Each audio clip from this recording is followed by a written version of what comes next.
Good morning. It's 9:13 a.m. on the 4th of September 2024.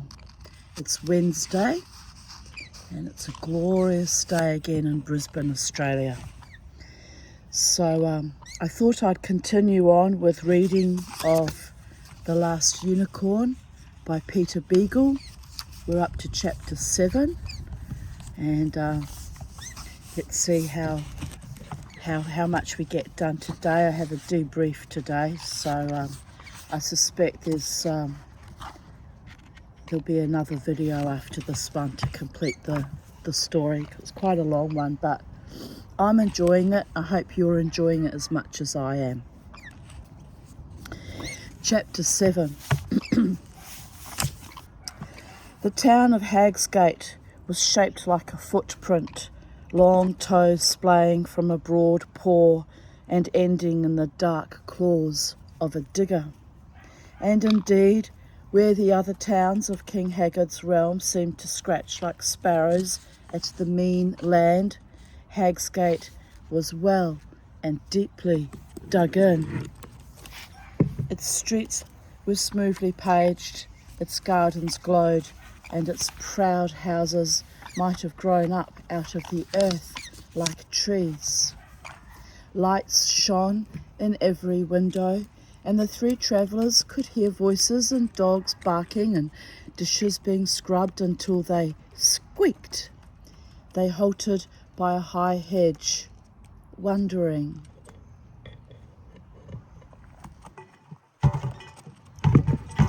Do you suppose we took a wrong turn somewhere and this isn't Hagsgate at all? Molly whispered. She brushed foolishly at her hopeless rags and tatters. I knew I should have brought my good dress, she sighed. Schmendrick rubbed the back of his neck wearily. It's Hagsgate, he answered her. It must be Hagsgate, and yet there's no smell of sorcery, no air of black magic. But why the legends then? Why the fables and fairy tales? Very confusing, especially when you've had half a turnip for dinner.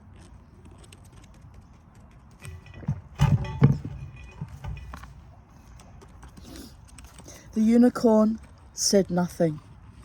Beyond the town, darker than dark, King Haggard's castle teetered like a lunatic on stilts, and beyond the castle, the sea slid. The scent of the Red Bull moved in the night, cold among the town smells of cooking and living. Schmendrick said, the good people must all be indoors, counting their blessings. I'll hail them. He stepped forward and threw back his cloak, but he had not yet opened his mouth when a hard voice said out of the air, save your breath, stranger, while you have it. 4 men sprang from behind the hedge. 2 of them set their swords at Schmendrick's throat, while another guarded Molly with a pair of pistols. The 4th approached the unicorn to seize her mane, but she reared up, shining fiercely, and he jumped away. Your name, the man who had first spoken demanded of Schmendrick. He was middle-aged, or more, as were they all, dressed in fine, dull clothing. Gick, said the magician, because of the swords. Gick, mused the man with the pistols. An alien name. Naturally, the first man said.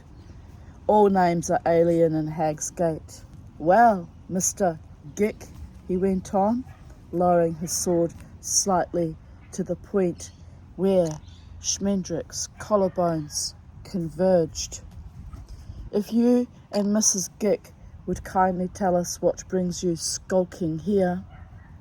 Schmendrick found his voice at that. I hardly know the woman, he roared.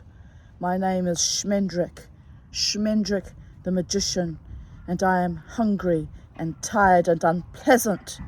Push those things away. or you'll each have a scorpion by the wrong end." The 4 men looked at one another. "A magician," said the first man. "The very thing." 2 of the others nodded, but the man who had tried to capture the unicorn grumbled. "Anyone can say he's a magician these days. The old standards are gone. The old values have been abandoned. Besides, a real magician has a beard." "Well, if he isn't a magician," the first man said lightly, "he'll wish he were soon enough." He sheathed his sword and bowed to Schmendrick and Molly. "I am Drin," he said, "and it is possibly a pleasure to welcome you to Hag's Gate. You spoke of being hungry, I believe. That's easily remedied, and then perhaps you will do us a good turn in your professional capacity. Come with me." Grown suddenly gracious and apologetic, he led them towards a lighted inn, while the 3 other men followed close behind.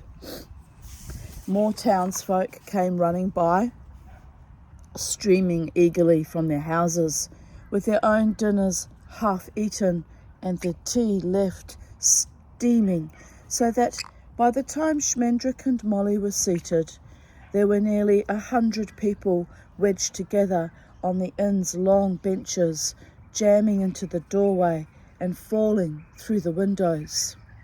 The unicorn, unnoticed, paced slowly after, a white mare with strange eyes. The man named Drin sat at the same table with Schmendrick and Molly, chattering as they ate and filling their glasses with a furry black wine. Molly drank very little. She sat quietly looking at the faces around her and noting that none seemed any younger than Drin's face, though a few were much older. There was a way in which all the Hag's Gate faces were very much alike, but she could not find it. "And now," Drin said when the meal was over, "now you must permit me to explain why we greeted you so uncivilly." "Pish, no need," Schmendrick chuckled. The wine had made him chuckly and easy, and had brightened his green eyes to gold. "What I want to know is the reason for the rumours that have Hag's Gate full of ghouls and werewolves. Most absurd thing I ever heard of." Drin smiled. He was a knotty man with a turtle's hard, empty jaws. "It's the same thing," he said. "Listen, the town of Hag's Gate is under a curse." The room was suddenly very still, and in the beery light the faces of the townsfolk looked as tight and pale as cheese. Schmendrick laughed again. "A blessing, you mean, in this bony kingdom of old Haggards. You are like another land altogether, a spring, an oasis. I agree with you that there's enchantment here, but I drink to it." Drin stopped him as he raised his glass. "Not that toast, my friend. Will you drink to a woe 50 years old? It is that long since our sorrow fell, when King Haggard built his castle by the sea. When the witch built it, I think." Schmendrick wagged a finger at him. "Credit where it's due, after all." "Ah, you know that story," Drin said. "Then you must also know that Haggard refused to pay the witch when her task was completed." The magician nodded. "Aye, and she cursed him for his greed. Cursed the castle, rather. But what had that to do with Hag's Gate? The town had done the witch no wrong." "No," Drin replied, "but neither had it done her any good." She could not unmake the castle, or would not, for she fancied herself an artistic sort, and boasted that her work was years ahead of its time. Anyway, she came to the elders of Hagsgate and demanded that they force Haggard to pay what was due her. "Look at me and see yourselves," she rasped. "That's the true test of a town or of a king. A lord who cheats an ugly old witch will cheat his own folk by and by. Stop him while you can, before you grow used to him." Drin sipped his wine, and thoughtfully filled Schmendrick's glass once more. Haggard paid her no money, he went on, and Hagsgate, alas, paid her no heed. She was treated politely and referred to the proper authorities, whereupon she flew into a fury and screamed that in our eagerness to make no enemies at all, we had now made 2. He paused, covering his eyes with lids so thin that Molly was sure she could see through them like a bird. With his eyes closed, he said, "It was then that she cursed Haggard's castle and cursed our town as well. Thus his greed brought ruin upon us all."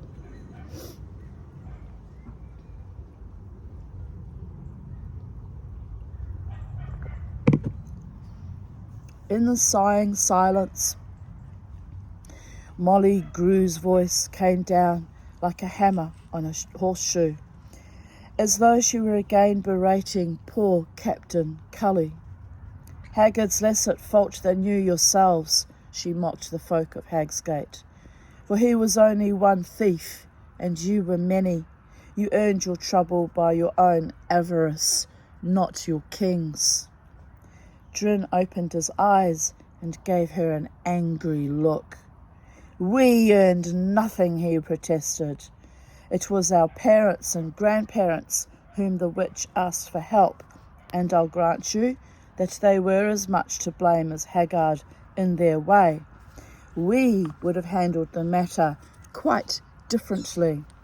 And every middle-aged face in the room scowled at every older face. One of the men spoke up in a voice that wheezed and meowed. "You would have done just as we did. There were crops to harvest and stock to tend, as there still is. There was Haggard to live with, as there still is. We know very well how you would have behaved. You are our children."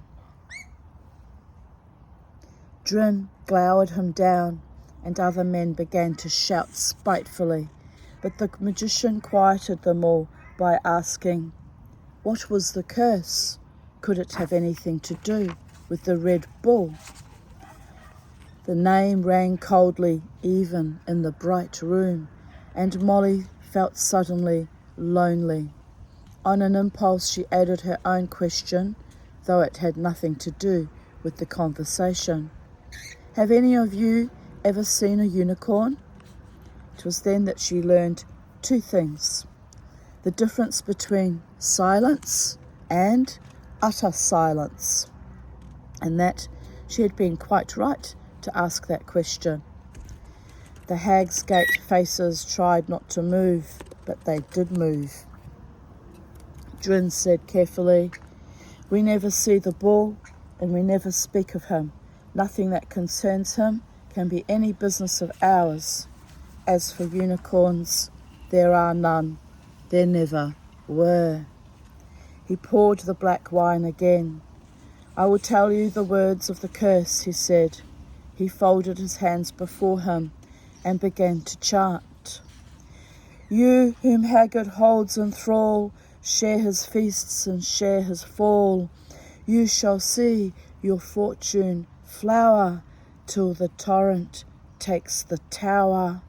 Yet none but one of Hagsgate town may bring the castle swirling down. A few others joined in as he recited the old malediction. Their voices were sad and far, as though they were not in the room at all, but were tumbling in the wind high over the inn's chimney, helpless as dead leaves. What is it about their faces, Molly wondered. I almost know. The magician sat silently by her, rolling his wine glass in his long hands. When those words were first spoken, Drin said, Haggard had not been long in the country, and all of it was still soft and blooming, all but the town of Hagsgate. Hagsgate was then, as this land has become, a scrabbly bare place where men put great stones on the roofs of their huts to keep them from blowing away. He grinned bitterly at the older men. Crops to harvest, stock to tend.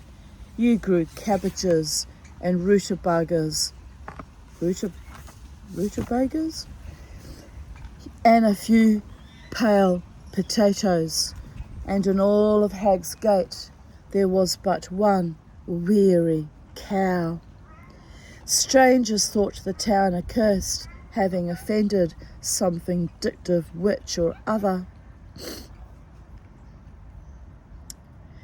Molly felt the unicorn go by in the street, then turn and come back, restless as the torches on the walls that bowed and wriggled. She wanted to run out to her, but instead she asked quietly, "And afterward, when that had come true?" Drin answered, "From that point we have known nothing but bounty.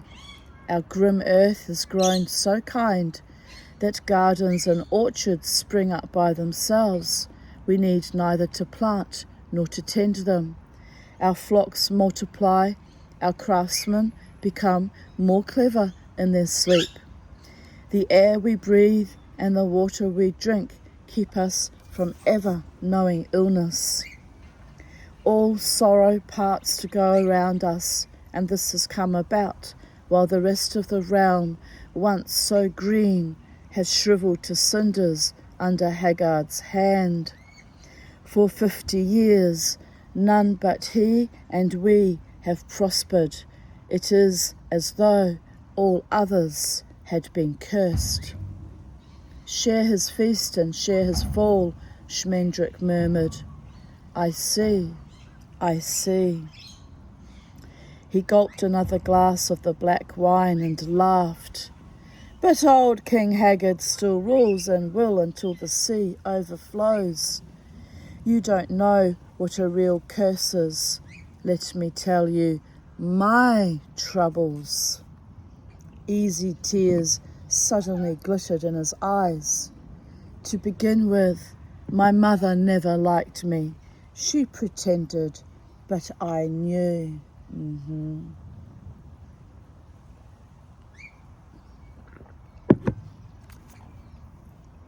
Drin interrupted him, and just then Molly realised what was strange about the folk of Hagsgate. Every one of them was well and warmly dressed, but the faces that peered out of their fine clothes were the faces of poor people, cold as ghosts and too hungry to eat. Drin said, "Yet none but one of Hagsgate town may bring the castle swirling down.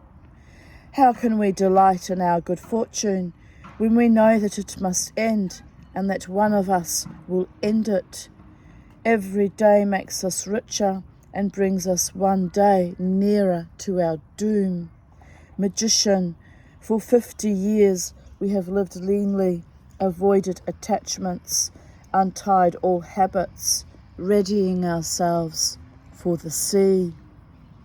We have taken not a moment's joy in our wealth or in anything else, for joy is just one more thing to lose. Pity Hagsgate, strangers. For all in the wretched world there can be no town more unhappy. Lost, lost, lost, the townsfolk whimpered. Misery, misery, we.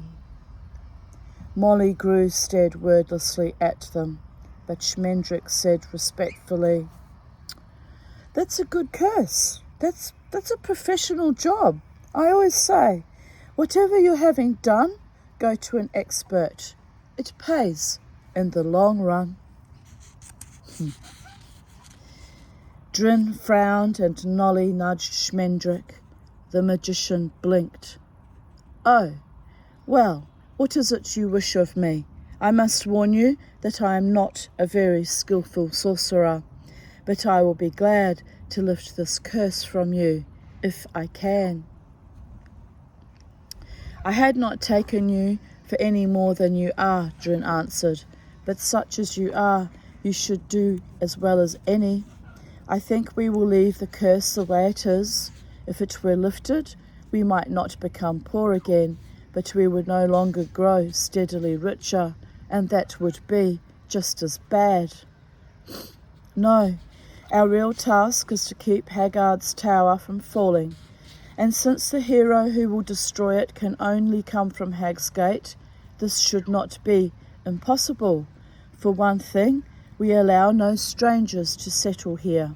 We keep them away, by force if we must, but more often by guile.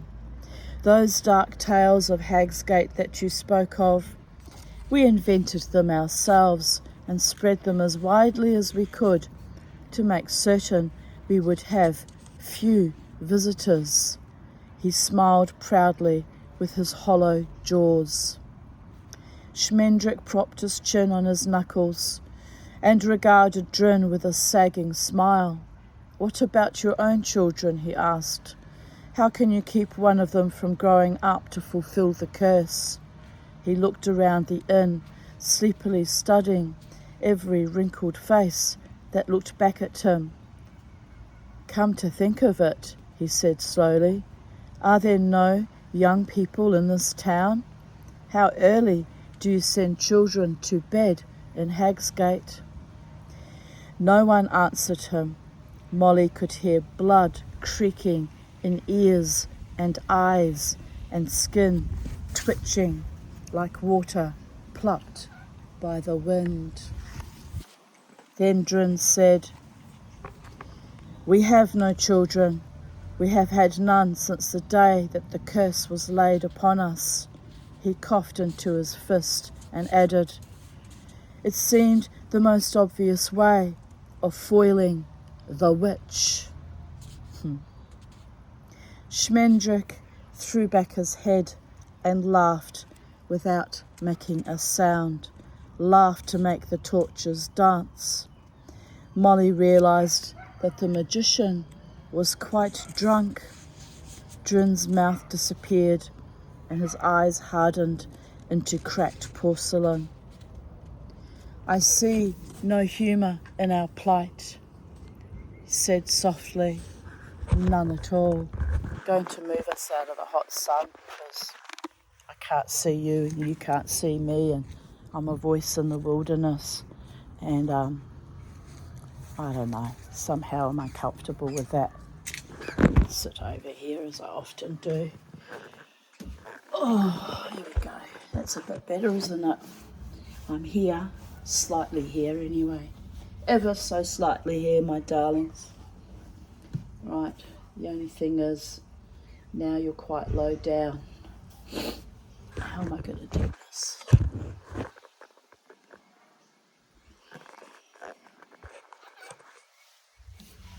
Well, we'll carry on regardless. Where's my booklet, Charlie?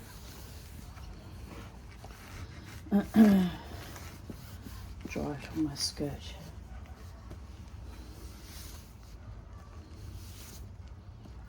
"None," Schmendrick gurgled, bowing over the table and spilling his wine. "None, pardon me. None at all.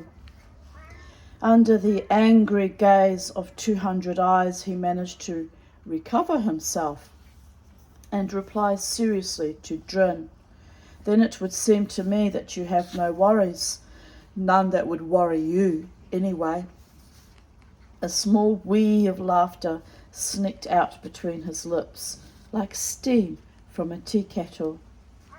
So it would seem. Drin leaned forward and touched Schmendrick's wrist with 2 fingers. But I have not told you all the truth. 21 years ago, a child was born in Hagsgate. Whose child it was, we never knew. I found it myself as I was crossing the marketplace one winter's night.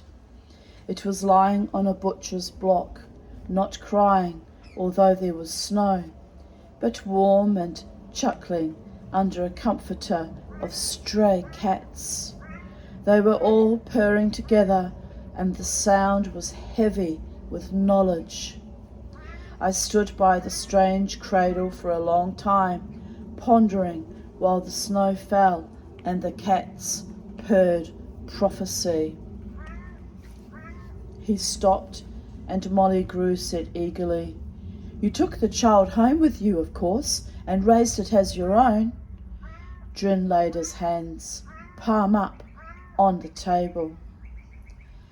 "I chased the cats away," he said, "and went home alone." Molly's face turned the colour of mist. Drin shrugged slightly. "I know the birth of a hero when I see it. Omens and portents, snakes in the nursery. Had it not been for the cats, I might have chanced the child, but they made it so obvious, so mythological. What was I to do, knowingly harbour Hagsgate's doom?" His lip twitched as though a hook had set into it.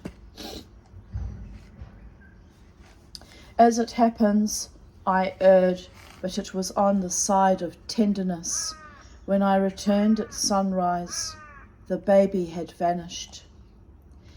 Schmendrick was drawing pictures with his finger in a puddle of wine and might have heard nothing at all. Drin went on. "Naturally, no one ever admitted to leaving the child in the marketplace, and though we searched every house from cellar to dovecote, we never found it again.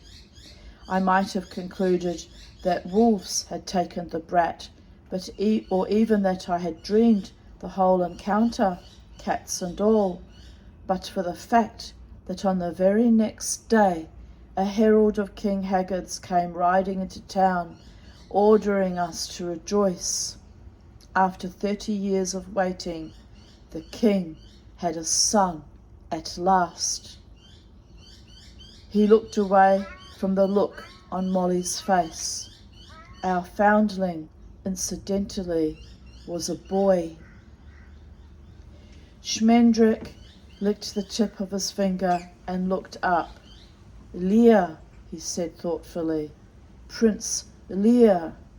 But there was no other way to account for his appearance. "Not likely," Drin snorted. "Any woman that would marry Haggard, even Haggard would refuse." He gave out the tale that the boy was a nephew whom he graciously adopted on the death of his parents. But Haggard has no relatives, no family. There are those who say that he was born of an overcast, as Venus was born out of the sea. No one would give King Haggard a child to raise. The magician calmly held out his glass and filled it himself when Drin refused. "Well, he got one somewhere, and good for him, but how could he have come by your little cat baby?" Drin said, "He walks in Hagsgate at night, not often, but now and then. Many of us have seen him, tall, haggard, grey as driftwood, prowling alone under an iron moon, picking up dropped coins, broken dishes, spoons, stones, handkerchiefs, rings, stepped on apples, anything, everything, no reason to it. It was Haggard who took the child. I am as certain of it as I am certain that Prince Lear is the one who will topple the tower and sink Haggard and Hag's Gate together. I hope he is, Molly broke in. I hope Prince Lear is that baby you left to die, and I hope he drowns your town, and I hope the fish nibble you bare as corn cobs. Schmendrick kicked her ankle as hard as he could, for the listeners were beginning to hiss like embers, and a few were rising to their feet. He asked again, "What is it you wish of me?" "You are on your way to Haggard's castle, I believe." Schmendrick nodded. "Ah," Drin said. "Now a clever magician would find it simple to become friendly with Prince Lear, who is reputed to be a young man of eagerness and curiosity. A clever magician might be acquainted with all manner of odd potions and powders, poppets and philters, herbs and banes and unguents. A clever magician, mind you, I said, clever, no more. A clever magician might be able, under the proper circumstances." He let the rest drift away unspoken, but no less said. "For a meal?" Schmendrick stood up, knocking his chair over. He leaned on the table with both hands, breathing harshly. "Is that the going rate these days? Dinner and wine the price of a poisoned prince? You'll have to do better than that, friend Drin. I wouldn't do in a chimney sweep for such a fee." Molly gripped his arm, crying, "What are you saying?" The magician shook her hand away, but at the same time he lowered one eyelid in a slow wink. Drin leaned back in his chair, smiling. "I never haggle with a professional," he said. 25 pieces of gold."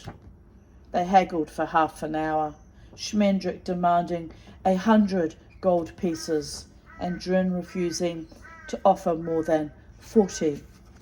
At last they settled at 70, half to be paid then, and half upon Schmendrick's successful return. Drin counted out the money on the spot from a leather pouch at his belt. "You'll spend the night in Hag's Gate, of course," he said. "I would be pleased to put you up myself."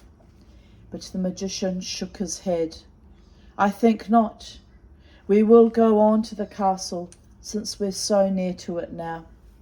The sooner there, the sooner back, eh?"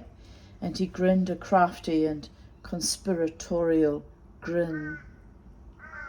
"Haggard's castle is always dangerous," Drin warned, "but it is never more dangerous than at night."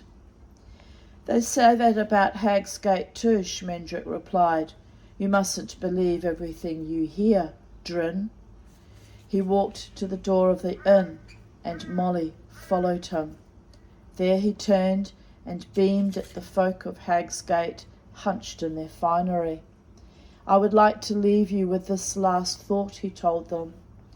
"The most professional curse ever snarled or croaked or thundered can have no effect on a pure heart. Good night." Outside, the night lay coiled in the street, cobra cold and scaled with stars. There was no moon. Schmendrick stepped out boldly, chuckling to himself and jingling his gold coins. Without looking at Molly, he said, "Suckers, to assume so lightly that all magicians dabble in death. Now, if they had wanted me to lift the curse, I might have done that for no more than the meal. I might have done it for a single glass of wine. I'm glad you didn't, Molly said savagely. They deserve their fate. They deserve worse, to leave a child out in the snow. Well, if they hadn't, he couldn't have grown up to be a prince. Have you ever been in a fairy tale before? The magician's voice was kind and drunken, and his eyes were as bright as his new money. The hero has to make a prophecy come true, and the villain is the one who has to stop him, though in another kind of story, it's more often the other way around, and a hero has to be in trouble from the moment of his birth, or he's not a real hero. It's a great relief to find out about Prince Lear. Hello, Charlie. She's climbing on me. Here she is. Hello. I've been waiting for this tale to turn up a leading man. The unicorn was there as a star is suddenly there, moving a little way ahead of them, a sail in the dark. Molly said, if Lear is the hero, what is she? That's different. Haggard and Lear and Drin and you and I, we are in a fairy tale and must go where it goes. But she is real. She is real. Schmendrick yawned and hiccuped and shivered all at once. We'd better hurry, he said. Perhaps we should have stayed the night, but old Drin makes me nervous. I'm sure I deceived him completely, but all the same. It seemed to Molly, dreaming and waking as she walked, that Hag's Gate was stretching itself like a paw to hold the three of them back, curling around them and batting them gently back and forth, so that they trod in their own tracks over and over. In 100 years they reached the last house of the inn and the end of the town. In another 50 years they had blundered through the damp fields, the vineyards, and the crouching orchards. Molly dreamed that sheep leered at them from treetops, and that cold cows stepped on their feet and shoved them off the withering path.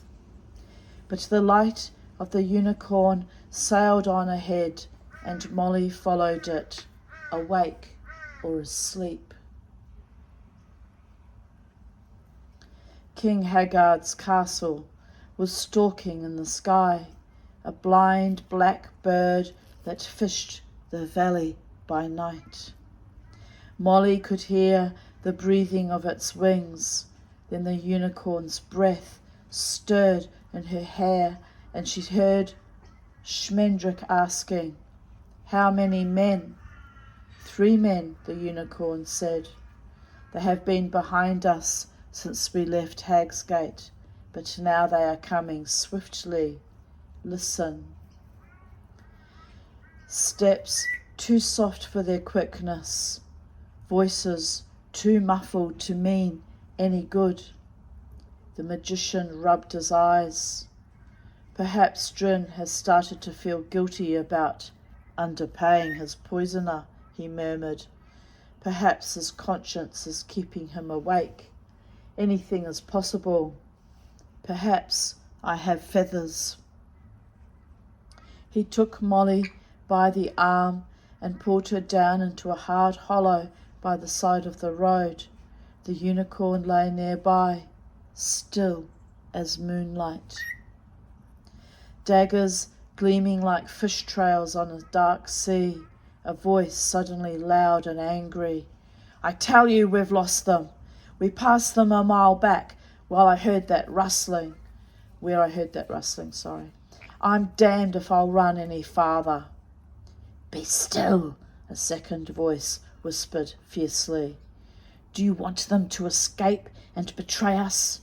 You're afraid of the magician, but you'd do better to be afraid of the Red Bull. If Haggard finds out about our half of the curse, he'll send the bull to trample us all to crumbs. I'm coming down with a cold. Or was it an allergy? I was fine this morning when I began this reading. I've got a bit of a sore ear as well. That does not bode well. Dear goddess. Always fucking something with me. I'm so sick of constantly being sick. You have no idea how irritating it is. But anyway, on we go. The first man answered in a softer tone. It isn't that I'm afraid. A magician without a beard is no magician at all, but we're wasting our time. They left the road and cut across country as soon as they knew we were following.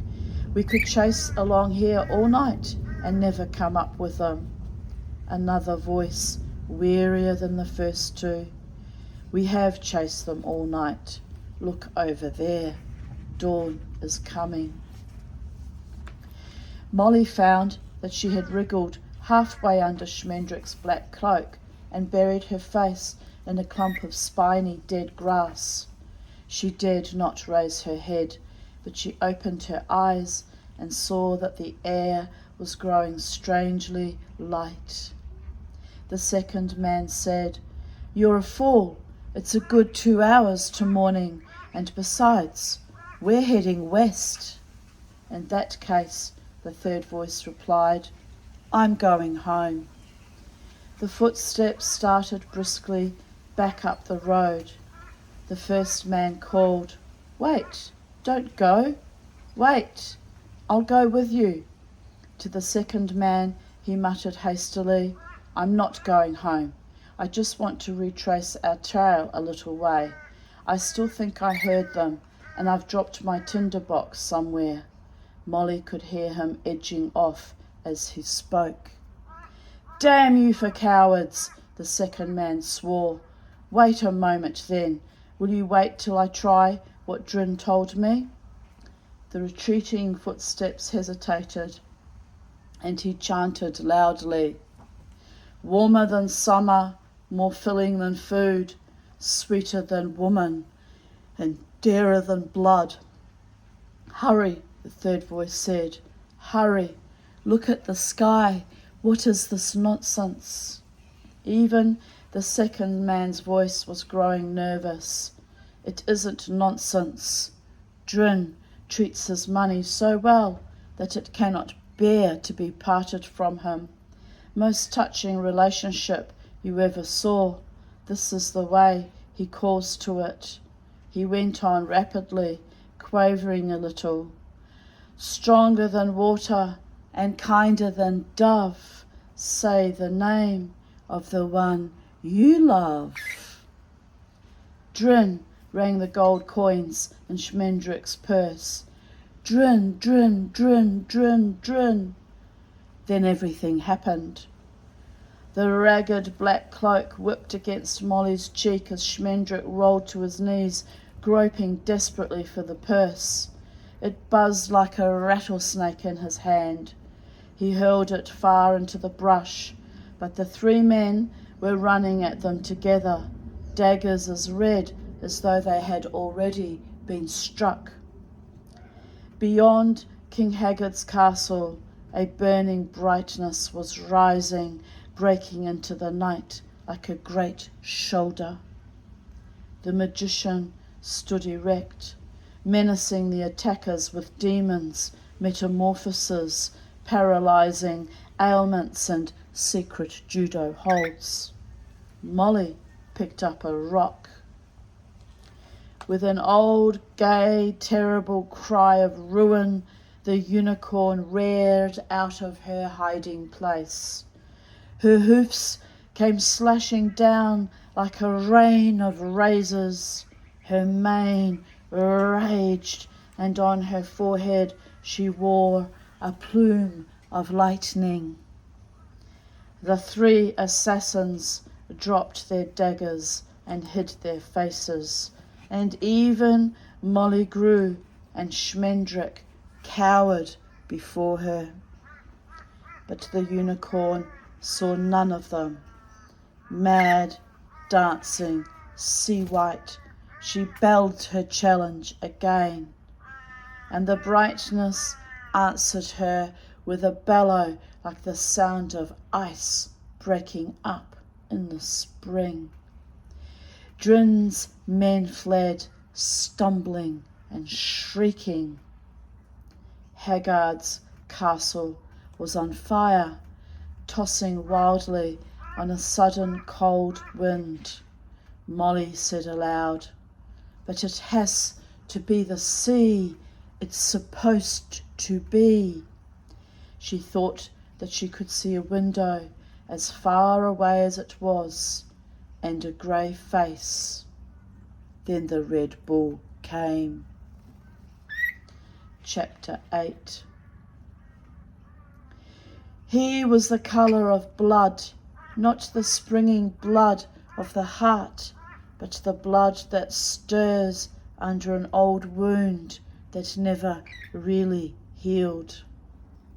A terrible light poured from him like sweat, and his roar started landslides flowing into one another. His horns were as pale as scars. For one moment the unicorn faced him, frozen as a wave about to break. Then the light of her horn went out, and she turned and fled. The Red Bull bellowed again and leaped down after her. The unicorn had never been afraid of anything. She was immortal, but she could be killed by a harpy, by a dragon or a chimera, by a stray arrow loosed at a squirrel.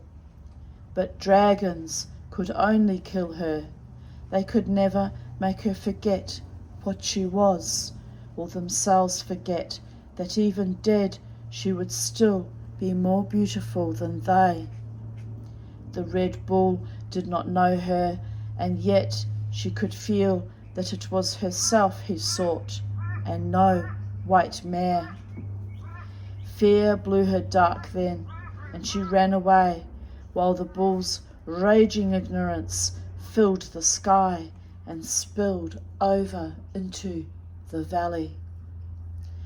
The trees lunged at her, and she veered wildly among them, she who slipped so softly through eternity without bumping into anything. Behind her they were breaking like glass in the rush of the Red Bull. He roared once again, and a great branch clubbed her on the shoulder so hard that she staggered and fell. She was up immediately, but now roots humped under her feet as she ran, and others burrowed as busily as moles to cut across the path. Vines struck at her like strangling snakes. Creepers wove webs between the trees. Dead boughs crashed all around her. She fell a second time. The bull's hoofs on the earth boomed through her bones, and she cried out. She must have found some way out of the trees, for she was running on the hard, bald plain that lay beyond the prosperous pasture lands of Hagsgate. Now she had room to race, and a unicorn is only loping when she leaves the hunter kicking his burst and sinking horse. She moved with the speed of life, winking from one body to another, or running down a sword, swifter than anything burdened with legs or wings. Yet without looking back, she knew that the Red Bull was gaining on her, coming like the moon, the sullen, swollen hunter's moon. She could feel the shock of the livid horns in her side, as though he had already struck. Ripe, sharp corn stalks leaned together to make a hedge at her breast, but she trampled them down. Silver wheat fields turned cold and gummy when the bull breathed on them. They dragged at her legs like snow. Still she ran, bleating and defeated, hearing the butterflies icy chiming.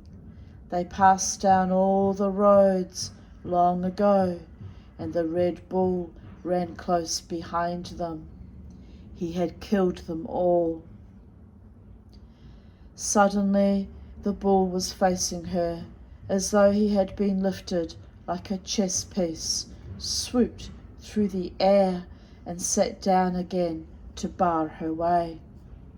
He did not charge immediately, and she did not run. He had been huge when she first fled him, but in the pursuit he had grown so vast that she could not imagine all of him. Now he seemed to curve with the curve of the bloodshot sky, his legs like great whirlwinds, his head rolling like the northern lights. His nostrils wrinkled and rumbled as he searched for her, and the unicorn realized that the red bull was blind. If he had rushed her then, she would have met him, tiny and despairing, with her darkened horn, even though he stamped her to pieces. He was swifter than she. Better to face him now than to be caught running. But the bull advanced slowly with a kind of sinister daintiness, as though he were trying not to frighten her, and again she broke before him. With low, sad cry, she whirled and ran back the way she had come, back through the tattered fields and over the plain toward King Haggard's castle, dark and hunched as ever. And the red bull went after her, following her fear.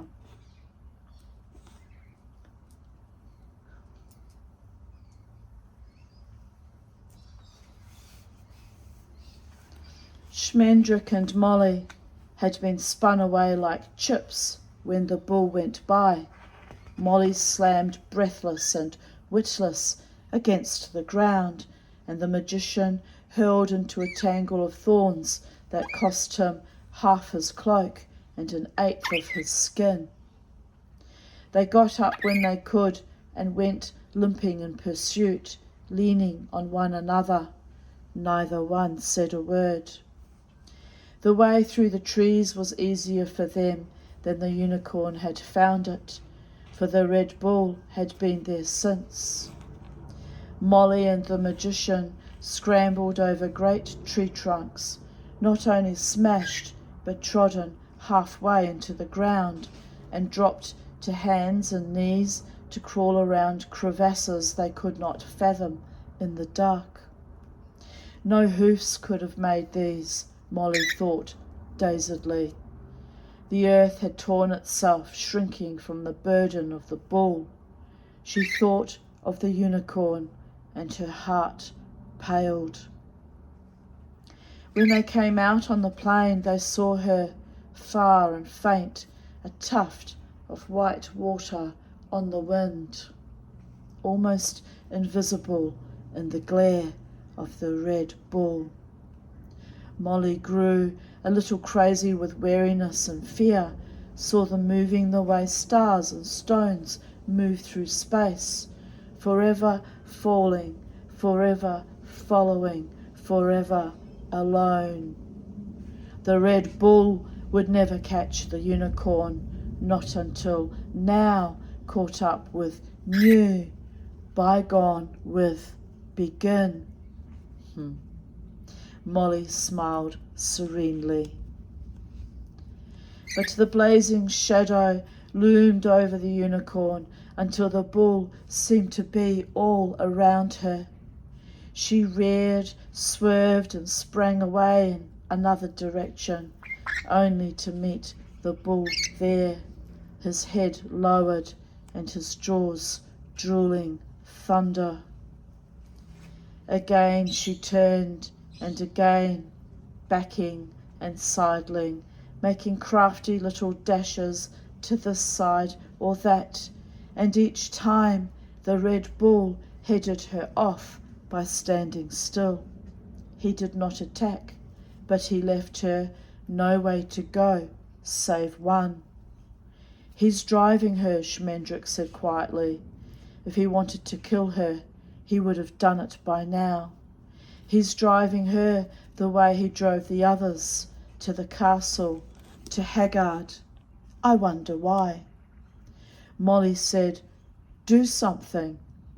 Her voice was strangely calm and casual, and the magician answered her in the same tone. "There is nothing I can do."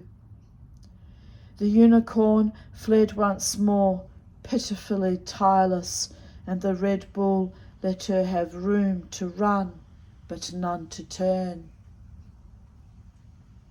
When she faced him for a third time, she was close enough for Molly to see her hind legs shivering like those of a frightened dog. Now she set herself to stand, pawing the ground wickedly and laying back her small, lean ears. But she could make no sound, and her horn did not grow bright again. She cowered when the red bull's bellow made the sky ripple and crack, and yet she did not back away. "Please," Molly Grew said, "please do something." Schmendrick turned on her, and his face was wild with helplessness. "What can I do? What can I do with my magic? Hat tricks, penny tricks, or the one where I scramble stones to make an omelette? Would that entertain the red bull, do you think? Or shall I try the trick with the singing oranges? I'll try whatever you suggest, for I would certainly be happy to be of some practical use." Molly did not answer him. The bull came on, and the unicorn crouched lower and lower until she seemed about to snap in two. Schmendrick said, "I know what to do. If I could, I'd change her into some other creature, some beast too humble for the bull to be concerned with. But only a great magician, a wizard like Nikos, who was my teacher, would have that kind of power. To transform a unicorn, anyone who could do that could juggle the seasons and shuffle the years like playing cards.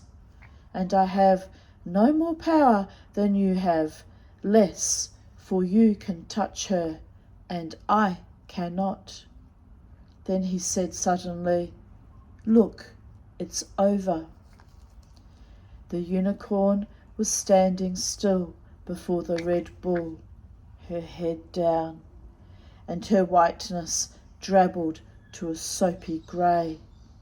She looked gaunt and small, and even Molly, who loved her, could not keep from seeing that a unicorn is an absurd animal when the shining has gone out of her. Tail like a lion's tail, deer legs, goat feet, the mane cold and fine as foam over my hand, the charred horn, the eyes, oh, the eyes! Molly took hold of Schmendrick's arm and dug her nails into it as hard as she could. "You have magic," she said. she heard her own voice as deep and clear as a sibyl's. Maybe you can't find it, but it's there. You called up Robin Hood, and there is no Robin Hood, but he came and he was real, and that is magic. You have all the power you need if you dare look for it.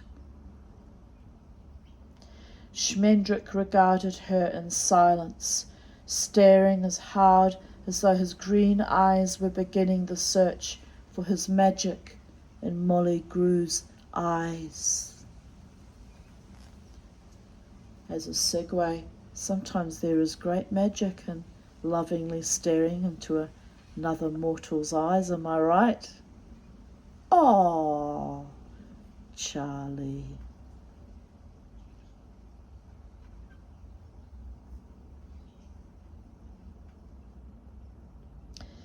The bull stepped lightly toward the unicorn, no longer pursuing, but commanding her with the weight of his presence, and she moved ahead of him, docile, obedient. He followed like a sheepdog, guiding her in the direction of King Haggard's jagged tower and the sea. Oh, please, Molly's voice was crumbling now. Please, it's not fair. It can't be happening. He'll drive her to Haggard, and no one will ever see her again. No one. Please, you're a magician. You won't let him. Her fingers struck even deeper into Schmendrick's arm. Do something, she wept. Don't let him. Do something. Schmendrick was prying futilely at her clenched fingers. I'm not going to do a damn thing, he said through his teeth, until you let go of my arm. Oh, Molly said, I'm sorry. You can cut off the circulation like that, you know, the magician said severely. He rubbed his arm and took a few steps forward into the path of the Red Bull. There he stood with his arms folded and his head high, though it dropped now and then because he was very tired. Maybe this time, Molly heard him mutter. Maybe this time. Nikos said, what was it that Nikos said? I don't remember. It has been so long. There was an odd sorrow in his voice that Molly had never heard before. Then a gaiety leaped up like a flame as he said, well, who knows? Who knows? If this is not the time, perhaps... oh, excuse me. Perhaps I can make it so. Yes, Charlie, that was rather random, wasn't it? Coming out of nowhere. There's this much of comfort, friend Schmendrick. For once, I don't see how you can possibly make things any worse than they already are. And he laughed softly. The Red Bull, being blind, took no notice of the tall figure in the road until he was almost upon it. Then he halted, sniffing the air, storm stirring in his throat, but a great confusion showing in the swing of his great head. The unicorn stopped when he stopped, and Schmendrick's breath broke to see her so tractable. Run, he called to her, run now. But she never looked at him, or back at the bull, or at anything but the ground. At the sound of Schmendrick's voice, the bull's rumble grew louder and more menacing. He seemed eager to be out of the valley with the unicorn, and the magician thought he knew why.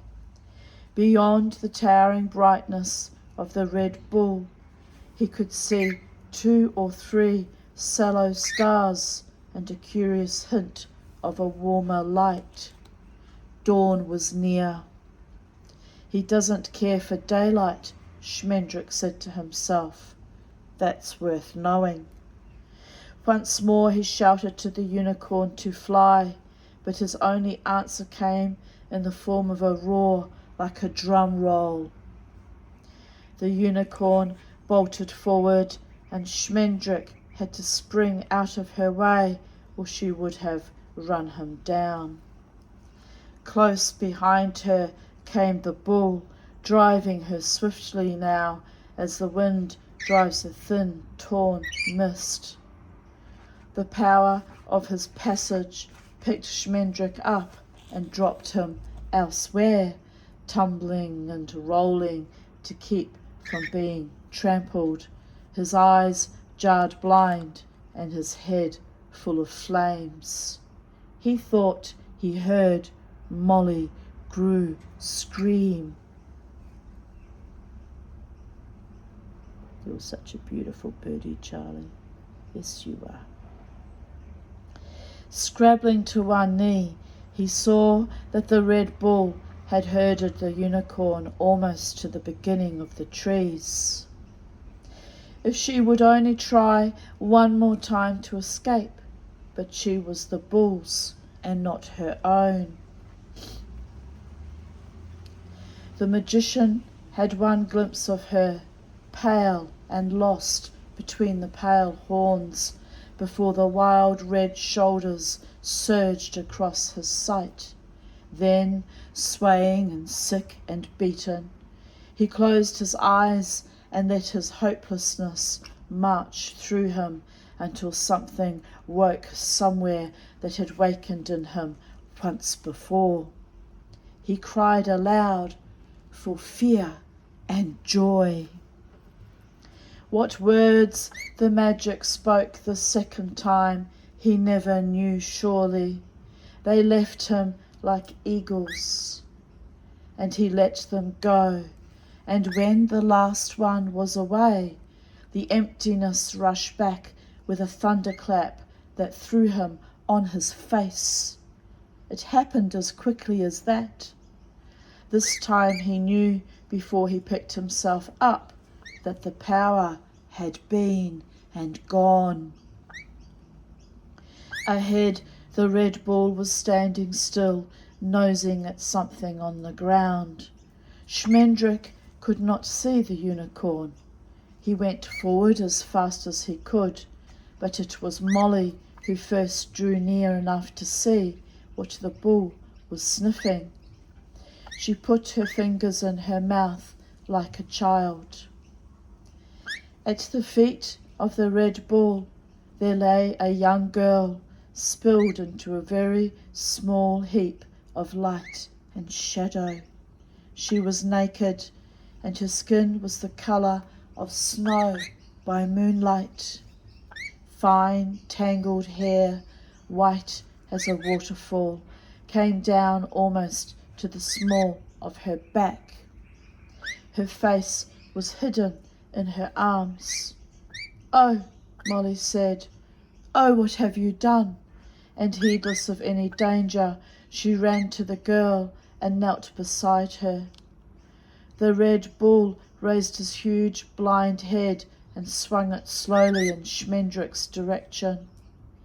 He seemed to be waning and fading as the grey sky grew light, though he still smouldered as savagely bright as crawling lava. The magician wondered what his true size was and his colour when he was alone. Once more the Red Bull sniffled at the still form, stirring it with his freezing breath. Then, without a sound, he bounded away into the trees and was gone from sight in 3 gigantic strides. Schmendrick had a last vision of him as he gained the rim of the valley. No shape at all, but a swirling darkness, the red darkness you see when you close your eyes in pain. The horns had become the 2 sharpest towers of old King Haggard's crazy castle. Molly Grew had taken the white girl's head onto her lap and was whispering over and over, "What have you done?" The girl's face, quiet and sleep and close to smiling, was the most beautiful that Schmendrick had ever seen. It hurt him and warmed him at the same time. Molly smoothed the strange hair, and Schmendrick noticed on the forehead, above and between the closed eyes, the small raised mark, darker than the rest of the skin. It was neither a scar nor a bruise. It looked like a flower. "What do you mean, what have I done?" he demanded of the moaning Molly. "Only saved her from the bull by magic, that's what I've done. By magic, woman, by my own true magic." Now he was helpless with delight, for he wanted to dance and he wanted to be still. He shook with shouting and speeches, yet there was nothing that he wanted to say. He ended by laughing foolishly, hugging himself until he gasped, and sprawling down beside Molly as his legs let go. "Give me your cloak," Molly said. The magician beamed at her, blinking. She reached over and ungently pulled the shredded cloak from her shoulders. Then she wrapped it around the sleeping girl as much as it would wrap. The girl shone through it like the sun through leaves.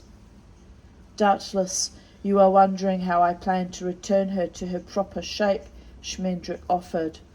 "Wonder not. The power will come to me when I need it. I know that much now. One day it will come when I call, but that time is not yet." Impulsively he seized Molly Grew, hugging her head in his long arms. "But you were right," he cried. "You were right. It is there, and it is mine." Molly pulled away from him, one cheek ruffed red and both ears mashed. The girl sighed in her lap, ceased to smile, turned her face toward the sunrise. Molly said, "Schmendrick, you poor man, you magician, don't you see?" "See what? There's nothing to see." But his voice was suddenly hard and weary, and the green eyes were beginning to be frightened. "The Red Bull came for a unicorn, so she had to become something else. You begged me to change her. What is it frets you now?" Molly shook her head in the wavering way of an old woman. She said, "I didn't know you meant to turn her into a human girl. You would have done better." She did not finish, but looked away from him. One hand continued to stroke the white girl's hair. "The magic chose the shape, not I," Schmendrick answered. "A mountebank may select this cheat or that, but a magician is a porter, a donkey carrying his master where he must." The magician calls, but the magic chooses. If it changes a unicorn to a human being, then that was the only thing to do.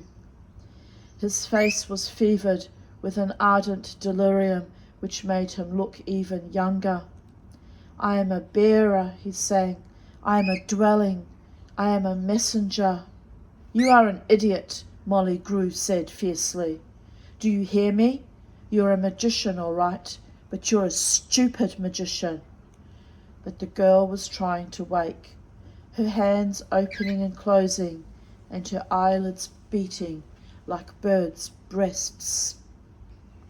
As Molly and Schmendrick looked on, the girl made a soft sound and opened her eyes. Going to get us a drink, my darlings. I'm thirsty, and I don't do dry throat and thirstiness. So here we go. I gotta get up. It's gonna hurt. Ouch! And I'm up, and I'm happening in a far out way. And here we go. I'm gonna walk over and get my cup. I might even try and get Charlie to go back in the garden because. Come on, there you go. Good girl. Yes, I know. She's not happy about being ditched. And I'll take you in with me. I'll make the tea and I'll continue reading. I'll make the tea. 10:31 a.m. So going just over an hour and a quarter. Just add some of my teacup, tea mug, which I do not approve of. Oh, I wish I could sit you up here, darlings. I'll sit you up here. Bloody goddess. Right. I can't remember if I had my vitamins or not. I really can't remember. When in doubt, have your vitamins, am I right? By the gods. I'm really thirsty. I don't know why I'm so thirsty. It's a bit odd.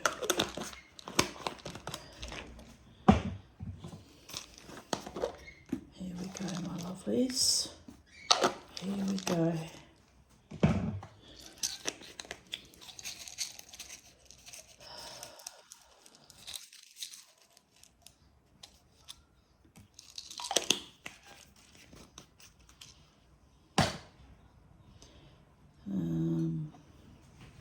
Set you over here now.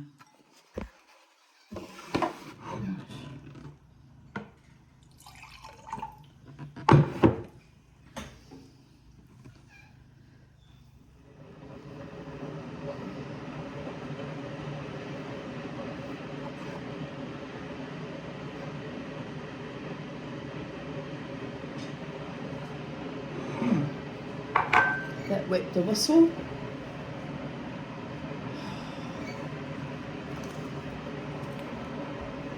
Right, we'll continue reading while I wait for my water to boil. Let me remember where we were, my darlings, because I always stop randomly in the middle of sentences and it's really quite inconvenient. Yes, we were up to the part where the girl made a soft sound and opened her eyes. They were farther apart than common and somewhat deeper set, and they were as dark as the deep sea, and illuminated, like the sea, by strange glimmering creatures that never rise to the surface. The unicorn could have been transformed into a lizard, Molly thought, or into a shark, a snail, a goose, and somehow still her eyes would have given the change away. To me, anyway. I would know. The girl lay without moving, her eyes finding herself in Molly's eyes and in Schmendrick's. Then, in one motion, she was on her feet, the black cloak falling back across Molly's lap, and for a moment she turned in a circle, staring at her hands, which she held high and useless, close to her breast. She bobbled and shambled like an ape doing a trick, and her face was the silly, bewildered face of a joker's victim, and yet she could make no move that was not beautiful. Her trapped terror was more lovely than any joy that Molly had ever seen, and that was the most terrible thing about it. Donkey, Molly said. Messenger. I can change her back, the magician answered hoarsely. Don't worry about it. I can change her back.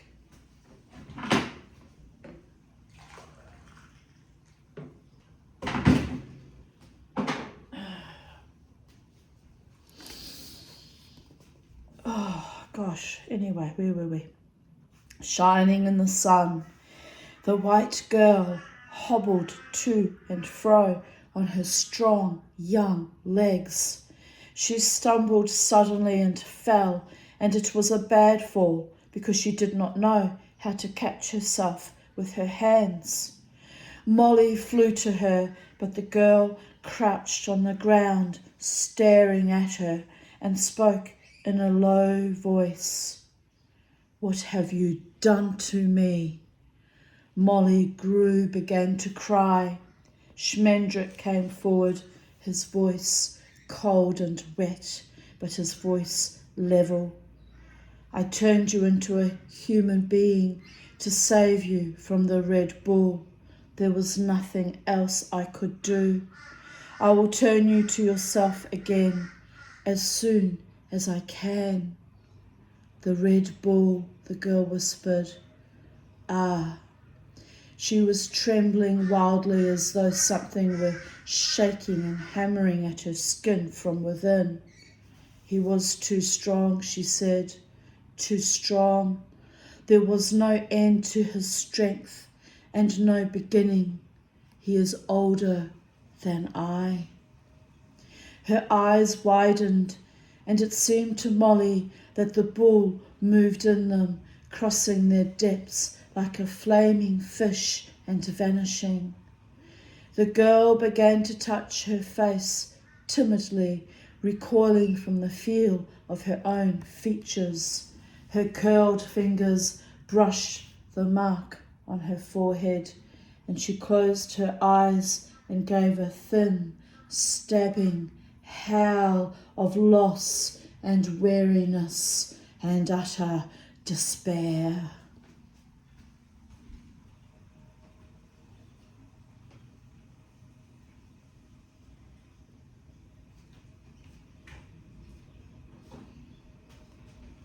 Let's go and get some milk. I'll be back.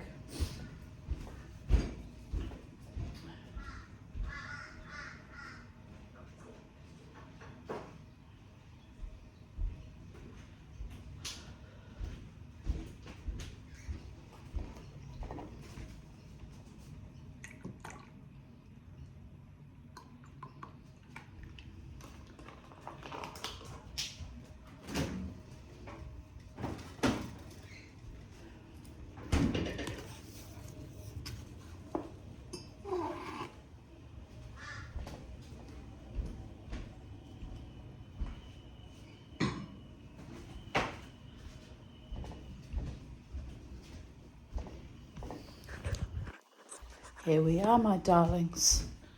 Back in the room. Back in the room.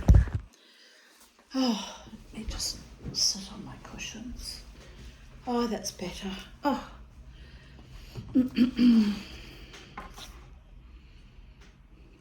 "What have you done to me?" she cried. "I will die here." She tore at the smooth body, and blood followed her fingers. "I will die here. I will die."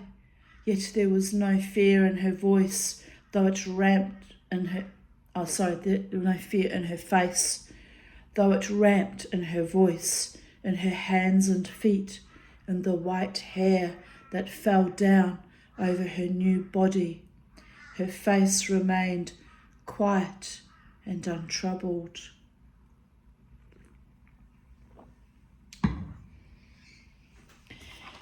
Molly huddled over her as near as she dared, begging her not to hurt herself. But Schmendrick said, "Be still," and the two words cracked like autumn branches. He said, "The magic knew what it was doing. Be still and listen." The magic always knows what it's doing, babies. Always. Never underestimate the magic.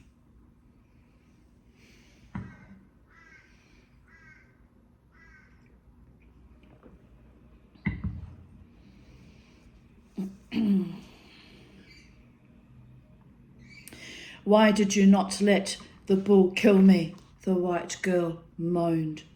"Why did you not leave me to the harpy?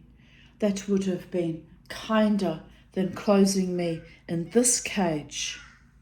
The magician winced, remembering Molly Grew's mocking accusation, but he spoke with a desperate calmness. In the first place, it's quite an attractive shape, he said. You couldn't have done much better and still remained human. She looked at herself, sideways at her shoulders and along her arms, then down her scratched and welting body. She stood on one foot to inspect the sole of the other, cocked her eyes up to see the silver brows, squinted down her cheeks to catch a flash of her nose, and even peered closely at the sea green veins inside her wrists, themselves as gaily made as young otters. At last she turned her face to the magician, and again he caught his breath. I have made magic, he thought, but sorrow winked sharp at his throat like a fishhook setting fast. All right, he said, it would make no difference to you if I changed you into a rhinoceros, which is where the whole silly myth got started. But in this guise, you have some chance of reaching King Haggard and finding out what has become of your people. As a unicorn, you would only suffer their fate unless you think you could defeat the bull if you met him a second time. The young girl shook her head. No, she answered, never. Another time I would not stand so long.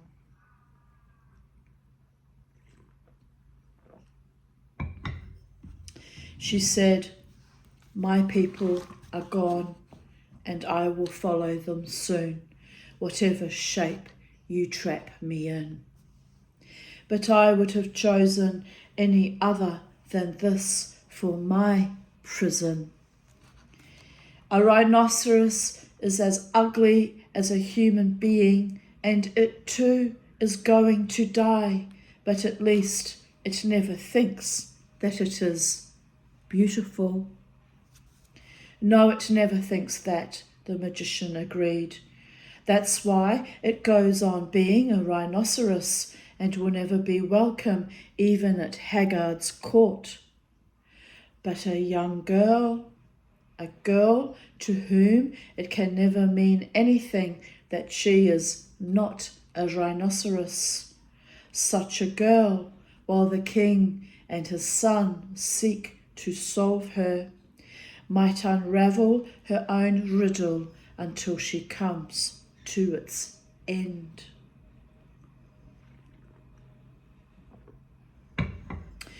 Rhinoceri are not questing beasts, but young girls are.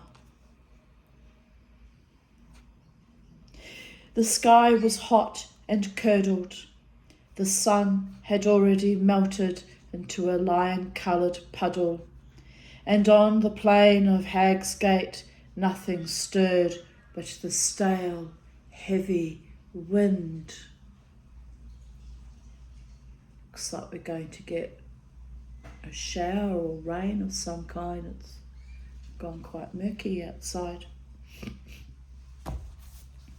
The naked girl with the flower mark on her forehead stared silently at the green-eyed man, and the woman watched them both. In the tawny morning, King Haggard's castle seemed neither dark nor accursed, but merely grimy, run down and poorly designed. Its skinny spires looked nothing like a bull's horns, but rather like those on a jester's cap. Or like the horns of a dilemma, Schmendrick thought. They never have just two. The white girl said, I am myself still. This body is dying. I can feel it rotting all around me. How can anything that is going to die be real? How can it be truly beautiful? Molly Grew put the magician's cloak around her shoulders again, not for modesty or seemliness, but out of a strange pity, as though to keep her from seeing herself. I will tell you a story, Schmendrick said.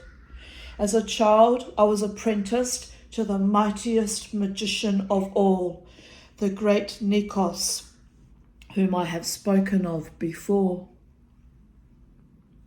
But even Nikos, who could turn cats into cattle, snowflakes into snowdrops, and unicorns into men, could not change me into so much as a carnival card sharp. At last he said to me, my son, your ineptitude is so vast, your incompetence so profound, that I am certain you are inhabited by greater power than I have ever known. Unfortunately, it seems to be working backward at the moment, and even I can find no way to set it right. It must be that you are meant to find your own way to reach your power in time.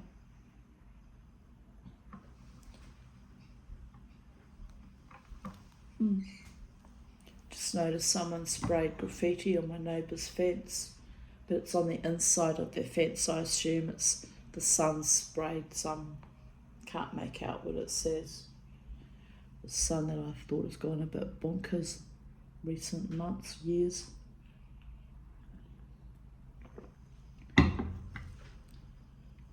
Maybe it's meant to be some kind of design.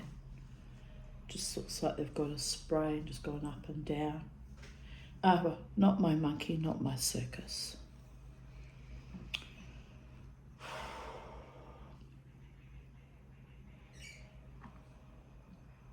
Sorry, I interrupted myself.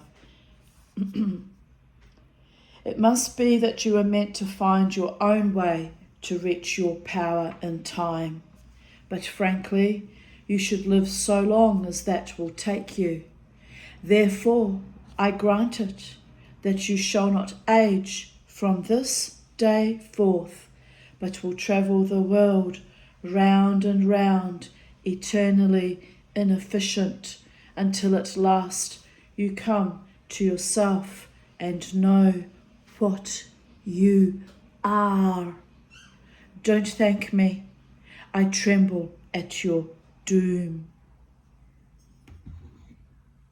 I think I've been gifted the same curse, only I don't get to stay young, inefficient, eternally fucking inefficient, and lost and rejected and abandoned and a bit witless at times.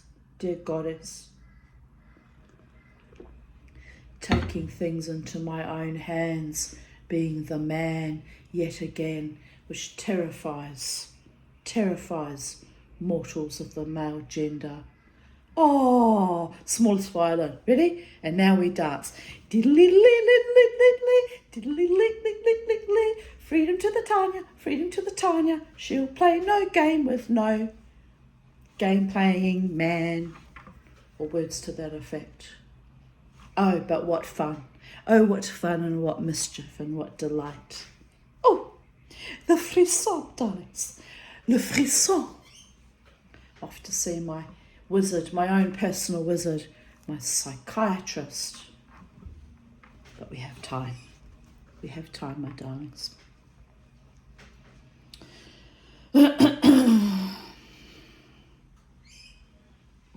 Oh, wouldn't it be amazing to find a man who's not afraid of my inner man, who's very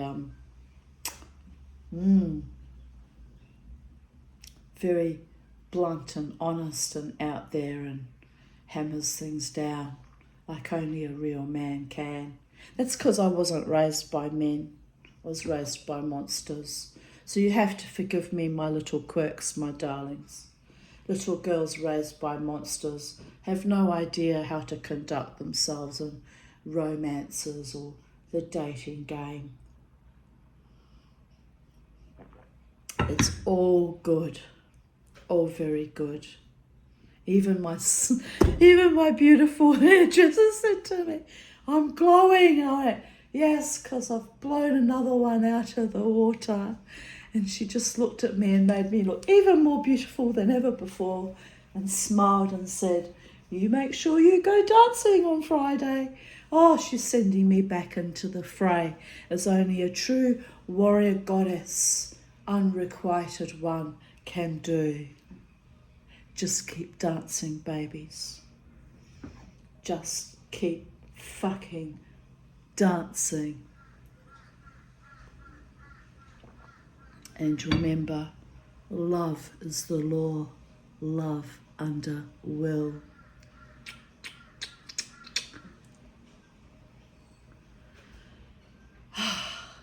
It's just wonderful.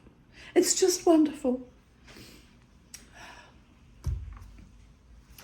The white girl regarded him out of the unicorn's clear amaranthine eyes, gentle and frightening in the unused face, but she said nothing.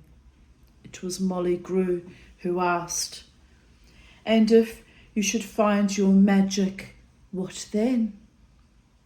Then the spell will be broken and I will begin to die as I began at my birth. Even the greatest wizards grow old like other men and die. He swayed and nodded and then snapped awake again, a tall, thin, shabby man, smelling of dust and drink. I told you that I was older than I look, he said. I was born mortal, and I have been immortal for a long, foolish time, and one day I will be mortal again. So I know something that a unicorn cannot know.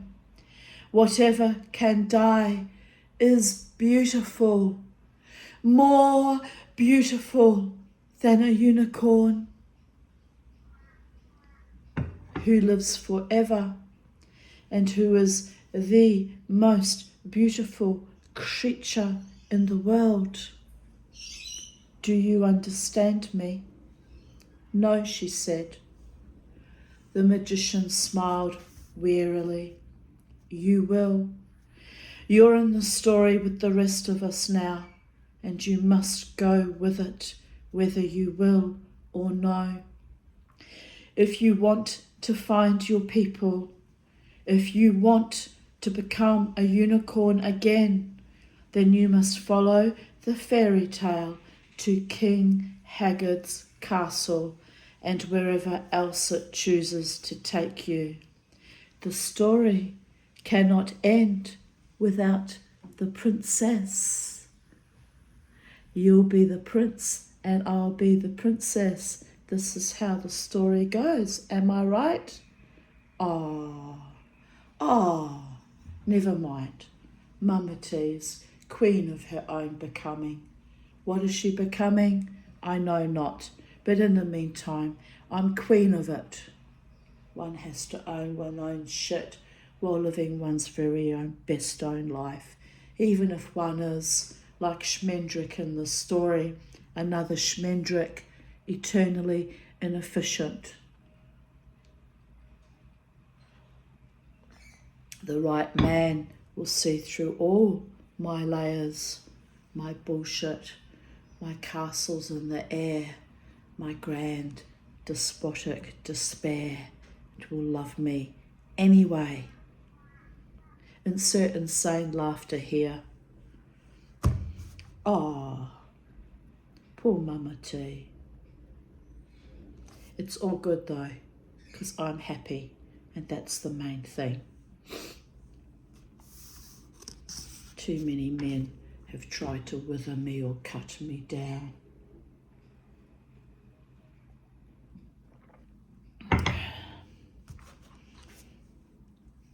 The white girl said, I will not go.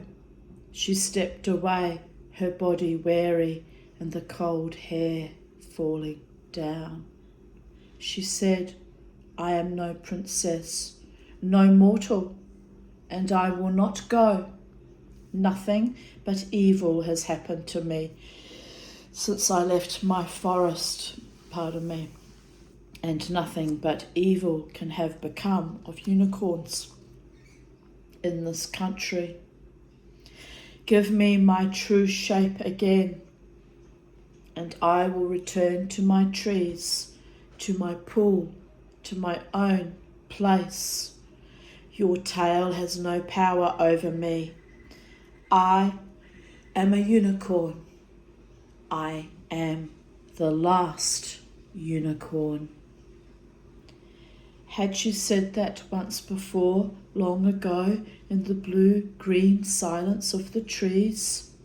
Schmendrick continued to smile, but Molly Grew said, Change her back. You said you could change her. Let her go home. I cannot, the magician answered. I told you, the magic is not mine to command, not yet. That is why I too must go on to the castle and the fate or fortune that waits there. If I tried to undo the transformation now, I might actually turn her into a rhinoceros. That would be the best thing that could happen. As for the worst, he shivered and fell silent.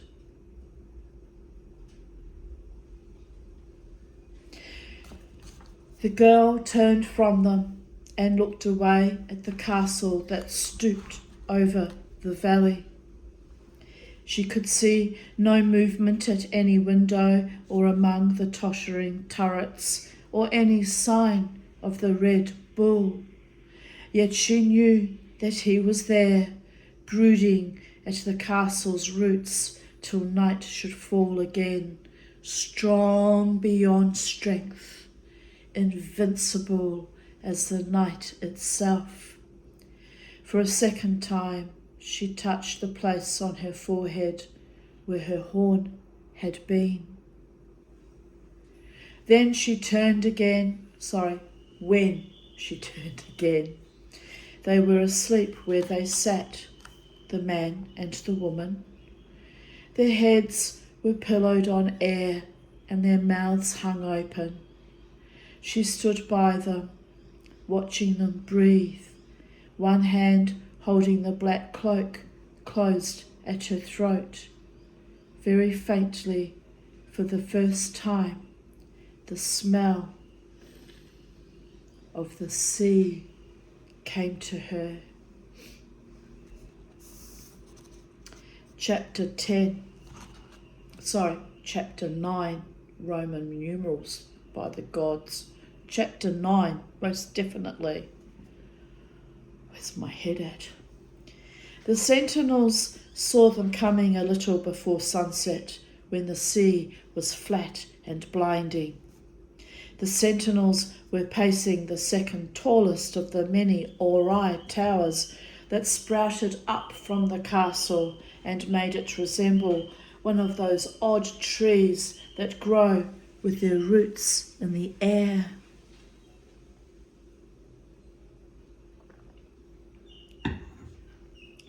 From where they stood, the two men could survey the entire valley of Hagsgate as far as the town and the sharp hills beyond, as well as the road that ran from the rim of the valley to the great, though sagging, front gate of King Haggard's castle.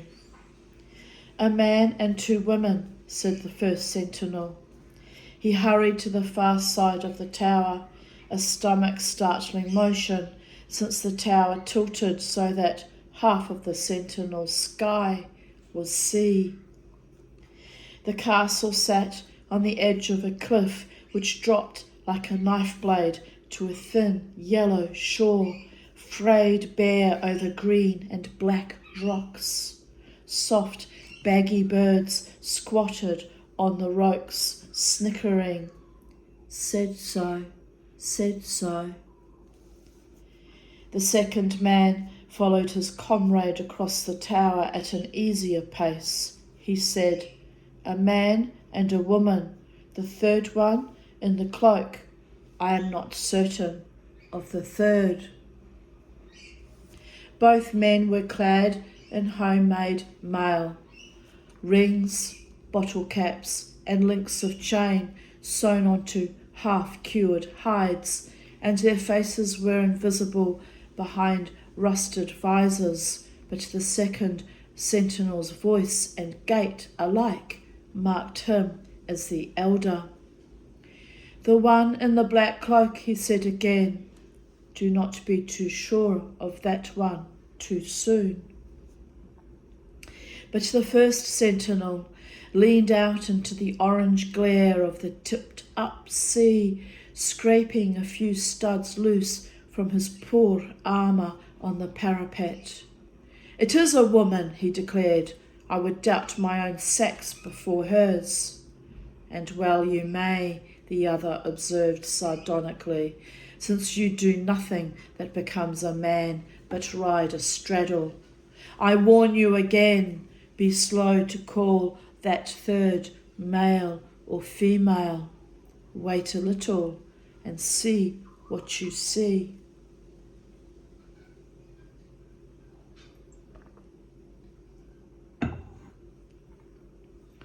The first sentinel answered him without turning.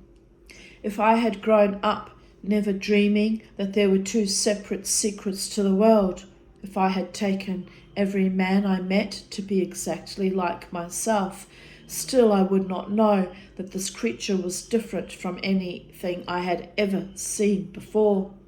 I have always been sorry that I have never pleased you, but now when I look at her, I am sorry that I have never pleased myself. Oh, I am sorry." He bent still further over the wall, straining his eyes towards the three slow figures on the road. A chuckle clattered behind his visor. "The other woman looks sore-footed and bad-tempered," he reported. "The man appears an amiable sort, though plainly of the strolling life, a minstrel like enough, or a player." He said nothing more for a long while, watching them draw near. "And the third?" the older man inquired presently. "Your sundown fancy with the interesting hair? Have you outworn her in a quarter of an hour, already seen her closer than love dares?" His voice rustled in his helmet like small clawed feet. "I don't think I could ever see her closely," the sentinel replied, "however close she came." His own voice was hushed and regretful, echoing with lost chances. "She has a newness. Everything is for the first time. See how she moves, how she walks, how she turns her head, all for the first time anyone has ever done these things."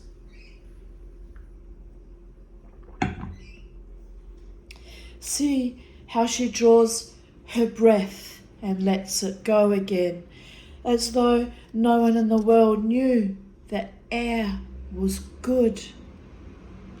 It is all for her. If I learned that she had been born this very morning, I would only be surprised that she was so old." The second sentinel stared down from his tower at